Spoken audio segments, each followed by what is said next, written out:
very much, David. It's such a wonderful opportunity to talk with you today. And it's particularly humbling to have my my mentor, Anime Sepa. She was such a inspiration for us.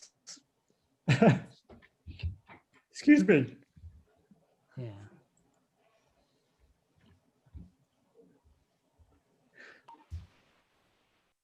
So she was such an inspiration for us at Princeton Seminary. She was the matriarch of a very large community, people, the international student community. We would meet together, and I think we ate together practically every week. And our families were very close, so it was wonderful to get that opportunity to go to Burma for the celebration of the Diamond Jubilee. I don't think the Diamond Jubilee building was quite finished at the Diamond Jubilee event, but we had quite a lot of people there, and I got to meet quite a number of people, and it was a wonderful opportunity. I think we didn't get very far from Yangon, but we went across the river and across to Twante, the Karen village, not very far. And then I've had so many friends and acquaintances, students over the years, Chin, Karen, Lee Su, students at Whitley College in particular. And it's been very encouraging to see the developments in Burma over the last few years. And I know things are still very complicated, but in comparison to what I experienced when I visited back in 2002, it seems to be a different world in Burma now. So yes, it's wonderful to be with you today, and I'm looking forward to hearing responses from you. So I think if you have not already seen the paper that was distributed for today, it's available there in the chat. And I just want to explain a little bit about that paper. It builds on the book, Locations of God, Political Theology in the Hebrew Bible, which was published in 2019. In that book, I established a very wide definition of political theology.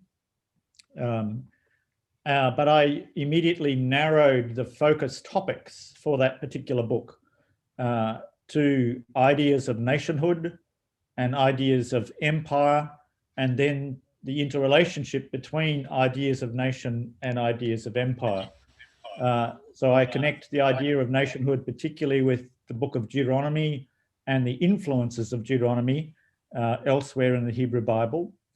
And the idea of empire, strangely enough, I find already in Genesis in the idea that Abraham and Sarah are the mother and father of many nations, which I see to be a kind of mimicry of the imperial realities around them. But then we see ideas of empire in the book of Isaiah, for example, which is a specialty of Dr. Anime. And then I looked also at the hints of political theology even in the book of Job, which often is not regarded as a political work, but I think the evidences are there. So there was quite a range of topics, even if I narrowed the idea of political theology to ideas of nation and empire. And then I had a sting in the tail in that book, in that I had a focus on reception in the final chapter, where I focused on figures that reversed or upended the conventional colonial appropriations of the Hebrew Bible. So what we saw in the Puritans in North America, for example, was an idea that they were the new Israel. So they appropriated the basic story of Israel, and they were coming to a land which in many of the sermons was configured as the new Canaan. And by implication, in due course, there were wars between the settlers and the indigenous people of North America, which were configured by this Joshua typology. But my interest was in the beginning of the Baptist movement. So you may know that I'm a Baptist as well. Some of us are Baptists. And when I was at Princeton Seminary, I learned a little bit about this person, Roger Williams, but I didn't grasp the significance of his contribution at the time. But now you can download his books free on the internet, because they were published in the 17th century and maybe republished in the 19th century, so they're readily available. So I just downloaded his books, hundreds of pages, and sat and read through, for example, the famous book from 1644, The Bloody Tenet of Persecution for Sake of Conscience, which was a great biblical theology defending the idea of liberty of conscience. And I realized how much biblical theology was there in this massive book. An Old Testament theology, a New Testament theology, but above all, he very clearly rejected the doctrine of discovery at the time. He rejected the idea that the British Crown had the authority to assert sovereignty in North America. And as a result of rejecting that idea, which in effect was a rejection of the New Israel typology as well, he helped to establish the First Baptist Church on Rhode Island in the 1640s in relationship with the Narragansett Indians, with the chiefs, and they secured the land there. And for a number of years, that was the only security of their land holding, was entirely dependent on the Indian authority. But then the Puritans around them started to complain that they didn't have a charter from the Crown. So in 1644, Roger Williams went to England, but of course, the Crown was at war with the Parliament. So there were two main authorities who might have provided a charter or a patent for their colony. And he ended up securing his authority in 1644 from the Parliament, not from the Crown. And this was quite interesting because he was taught Hebrew, that is, Roger Williams was taught Hebrew by John Milton, who was one of the people who was creating a model of politics, which went under a heading now we might call the Hebrew Republic, where particular texts like 1 Samuel 8, the fierce criticism of kingship, and Deuteronomy 17, the law of kingship, which in effect created a kind of constitutional monarchy, which is a very modern idea, but it's there in Deuteronomy. And people like John Milton were recovering the significance of this rather radical political theology in Deuteronomy 17, which had the effect of undermining the authority of the Crown.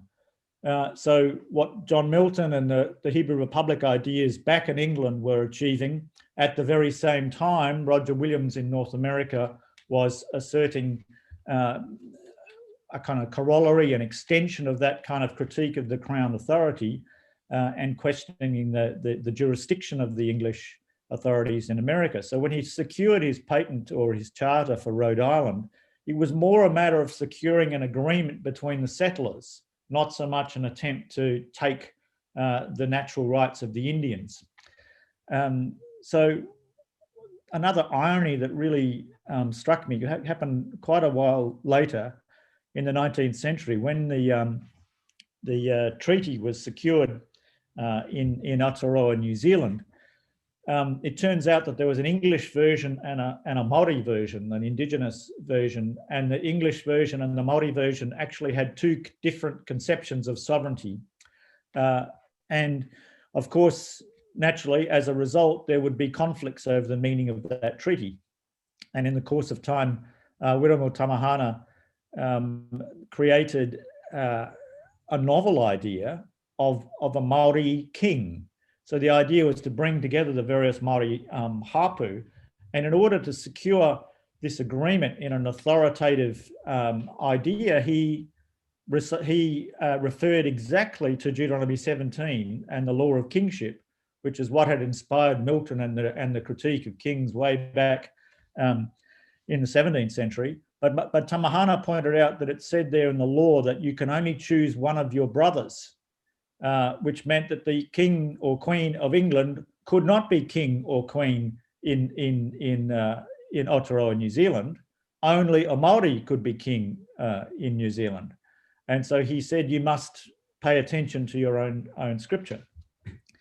So these ideas are, of course, things that are very close to my heart, because some of you may know I actually grew up in Papua New Guinea, not in Australia. So when I came to Australia, I was one of these people who struggled with the question of how to be an Australian citizen as a white person, how to lay claim to a story of colonial imposition, which in our case in Australia didn't even include a treaty. So the historic injustices of settler colonialism in Australia are part of my story. And so it was very, very important for me to discover that the first Baptist church in North America was founded on an idea that criticized colonial sovereignty, and that Māori had interpreted the law of kingship and the idea of a constitutional monarchy in a way that preserved Māori sovereignty. So during the years that I worked for an Aboriginal organisation, I applied these Baptist theological ideas and these historic precedents, restoring and respecting Indigenous sovereignties, so that today I'm one of these people who argue that we need to respect the different polities within federated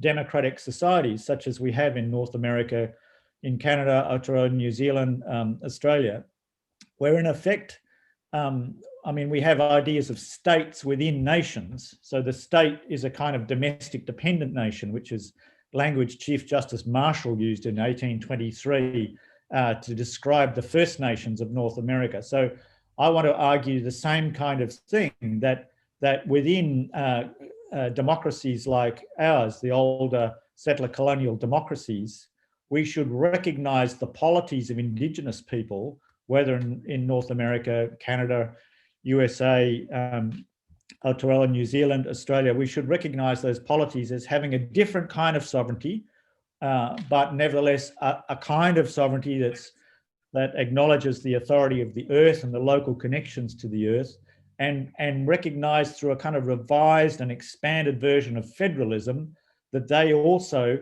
should have the dignity of separate polities within the overarching idea of the nation state. So instead of a nation state treating everybody as if we are equal, which is quite a nice modern idea, but in practice it's more complicated than that, because within these democratic societies that we inhabit, we actually have Indigenous polities whose laws and customs have to be respected. So I know, particularly around World War I in Australia, we had a very significant shift in our political self-understanding, whereby the older identities, whether Scottish or Irish or whatever, were fused in a kind of settler colonial blancmange, a settler colonial mixture to create Australian whiteness. So North American whiteness was created about the end of the 17th century. In Australia, it really crystallized around World War I. And when I was teaching a class on war and peace in the Hebrew Bible just last semester, we had 4 Chin students, and I revised the curriculum and I went looking for historical reflections by Chin theologians for the sake of these students on the effects of World War I, which in Australian history is very, very significant. So in one of the footnotes in the revision of this paper, you may notice there's, I think it's around footnote 54 or something, there's an article by a Chin historian about the effects of World War I on Chin state.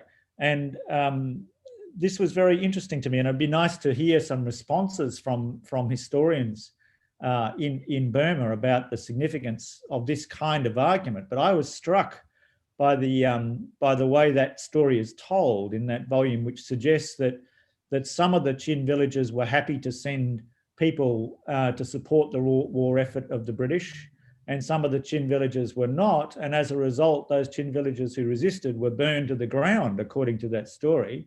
But after World War I, there was an American, I think a Baptist missionary, who was able to suggest that the restoration of the schooling system in Chin state could focus on the particular dialect of the Hakka in the central country, and that after 6 months or so, the various dialects of the Chin people could be integrated to a certain extent. And this is something that happened, I think, all around the kind of post-colonial world, the reconstruction of tribal identities and languages in ways that responded to the impositions either of colonial rule or the post-colonial nation state, such that people had to rethink their educational system. So I'd be very interested to hear conversations about that, what the analogies might have been for Karen people or the Lisu.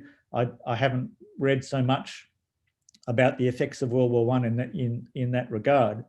But as I'm thinking about the prospects of democracy in Burma, I know Aung San Suu Kyi was criticised for talking about democracy as something that was imported, a Western idea, not really a traditional idea at all. But she made some attempts to say no, there are Buddhist ideas that might be rethought, reshaped in order to support an idea of democracy. But even so, I think the political situation in Burma, and I need to be educated on this, has some analogies, very different in some respects, but similarity in other respects, in that the different tribal groups are people groups who need to be respected in any idea of democracy in a nation state like Burma. Any post-colonial nation state where the various groups, languages, and kinship networks have their own integrity and dignity, somehow democracy needs to respect that. So we have in the Western model the idea of states, separate states within the nation. So the idea of federation, even around the time of the American Civil War, John Adams was a member of the Federalist Party, and it was the way in which the authority of the states was to be balanced with the authority of the new United States. That was something that was debated. And they went back and forward, how much power should be given to the states and how much power to the federal government. So this sounds like a very modern idea, something that relates very directly to the ongoing problems we have with democracy in Australia and the ongoing problems that we have with democracy in Burma. But as I reread the Hebrew Bible, I thought, that's exactly the sort of dilemma that the ancient Israelites and Judeans faced when they first invented the idea of human sovereignty. It says, according to the narratives in Samuel, that they felt a threat from outside, in particular a threat from the Philistines on the west. And their solution was to reshape their tribal polities and bring them together under a king, a new idea of authority, where different tribal polities could somehow be reorganized in light of an external threat, an external pressure. That's exactly what Winro Tamahana did in the 19th century when he argued with the heads of the Hapu that they should each agree to restructure, to signal to the British that there should be one king, which is a Māori king, which would correspond to the British crown rather than be absorbed into the British crown. So we don't have crown authority in the same way, but we have a parliamentary authority, which in a sense is a diminished version of the crown. So authority resides theoretically in the people, but what does that mean? In America, it means authority resides in layers of the states which are federated, separate measure of authority given to the courts, and then the executive of government and the president and so forth. And in Australia, we have this similar idea and we've noticed during this coronavirus time exactly how these old historic dilemmas have played out, because the state premiers, the head of the state governments, took different views about how to manage the coronavirus, right? So some took measures to exclude people from other states, and others responded, and the Prime Minister had another view. So the Prime Minister tried to invent a brand new idea of the cabinet whereby the heads of all the states could come together, but there's no real law and structure to sustain that. But in an emergency situation, they rediscovered that the states have extraordinary powers.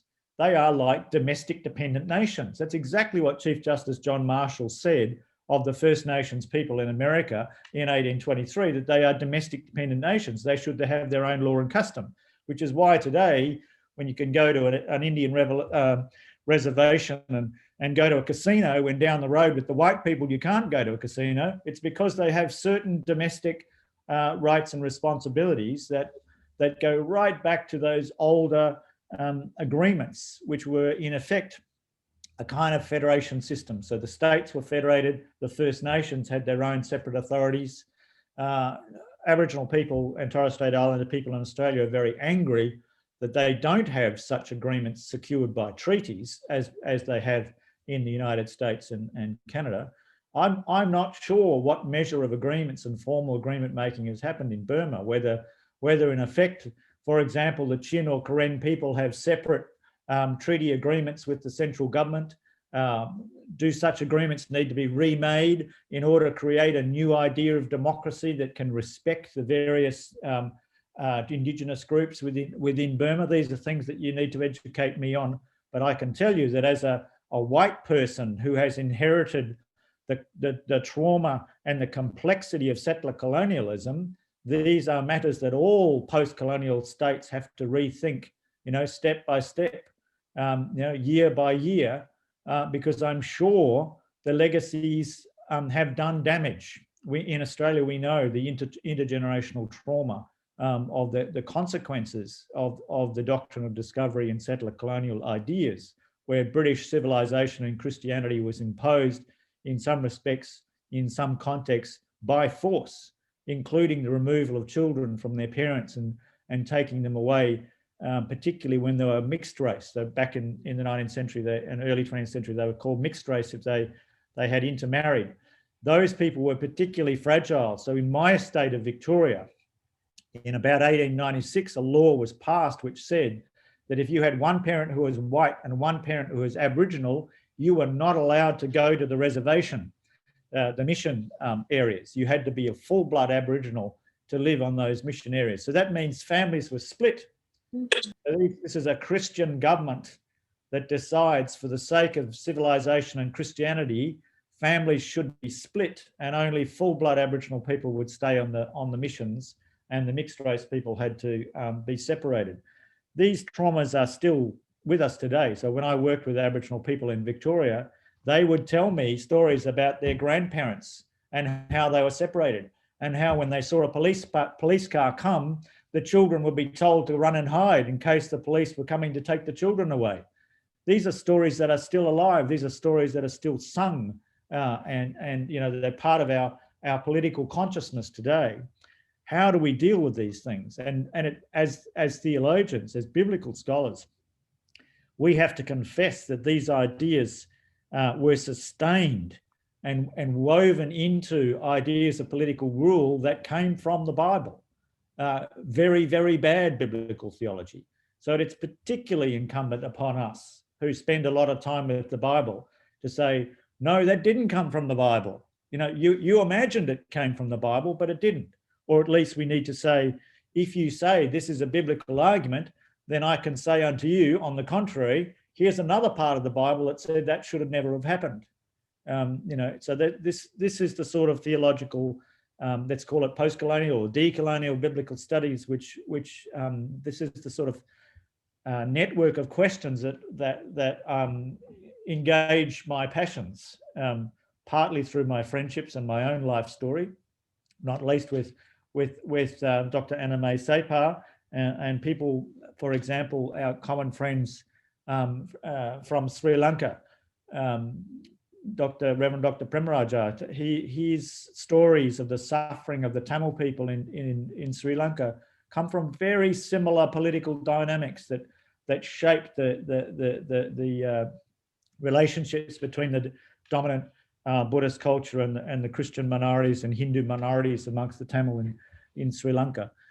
These are the stories that have shaped my passions, but I don't decide to want to work solely and exclusively on one topic. I try to hold all these things together. So when I read the Hebrew Bible, I try to read the best historical critical scholarship and work out what they're saying, how much I can agree with and how much I can disagree with. And then I see the analogies with contemporary political theology, contemporary political dilemmas, even as we, face the next wave of elections, whether in Burma or the United States, or in my own state of Victoria. The state government has for the very first time in history, created a First Peoples representative body, which over the next 3 years will move towards securing a modern treaty in the state of Victoria. Much as we've had treaties all over Canada and North America, there are now 3 state governments in Australia who are moving towards the idea of belatedly, very late in the day, making a treaty with our Indigenous people. And among these Indigenous people, many of them are, of course, are Christians. And historically, the great Indigenous leaders and champions of human rights and civil rights, they have been Christian Aboriginal leaders. So these are the inspirational figures, including Baptist pastors who are Aboriginal, who have inspired my journey of learning. So I think, David, I have gone long enough as an introduction. There are various questions that were raised about the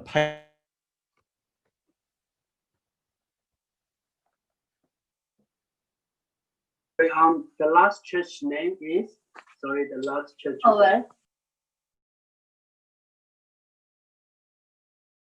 Articulated the definition.